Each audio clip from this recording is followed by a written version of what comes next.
everyone, Kelsey Campbell here with Brian Dunn at the Whittemore Center for another UNH Wildcat Hockey post-game recap, where UNH just cinched a 5-4 victory over newly Division I team of Bentley, a team that we have never played before in program history.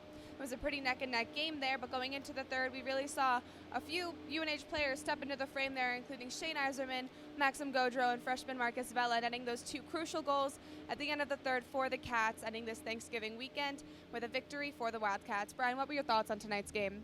Pretty interesting game, really wasn't what you expected. We knew nothing about this team going into it, and both offenses really had a productive night. UNH, especially on the power play, they moved the puck in the power play phenomenally.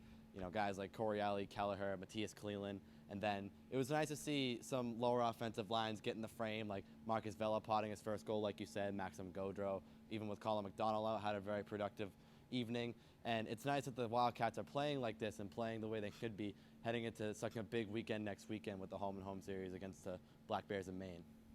Let's send it down to Coach Umili and the team to hear their thoughts on tonight's win. It's been a grind for us, but they found a way to win tonight. And I thought, Danny's been obviously up and down, and I thought he played well in the third period to preserve the win. So I think that probably did a lot for his confidence in the third period.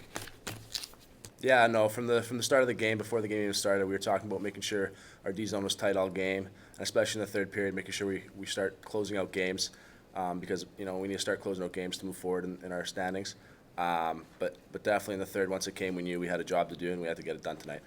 Obviously, it wasn't the way we wanted to win the game necessarily. They don't ask how, though. They ask how many. So we're lucky to get that win because they're a good team. And, the morale is good. Got to start with the win to get a streak going. So it was a good start for us there. It was nice to get the 2 points tonight at home against Bentley, a team we'd never seen before. Crucial out-of-conference 2 points there. But next weekend's really going to be the big weekend for the Wildcats. They play the home-and-home series against the Black Bears of Maine next week. Saturday is the White Out the Wit at home. The barn's going to be packed on both nights, and with injuries to come to the Wildcats in the past couple of weeks, it's that next guy up attitude. So a lot of people who are on this Wildcats team are going to have to contribute if they want to pull out a win against Maine next week. The Wildcats hit the road for their first game of the home-and-home series next weekend against the Black Bears on Friday and come back to the Whittemore Center for the annual White Out the Wit game, so be sure to come on out to that on Saturday night at 7 p.m. Brian and I will have a full preview for you next week. For Brian Dunn, I'm Kelsey Campbell, and we're UNH Wildcat Productions.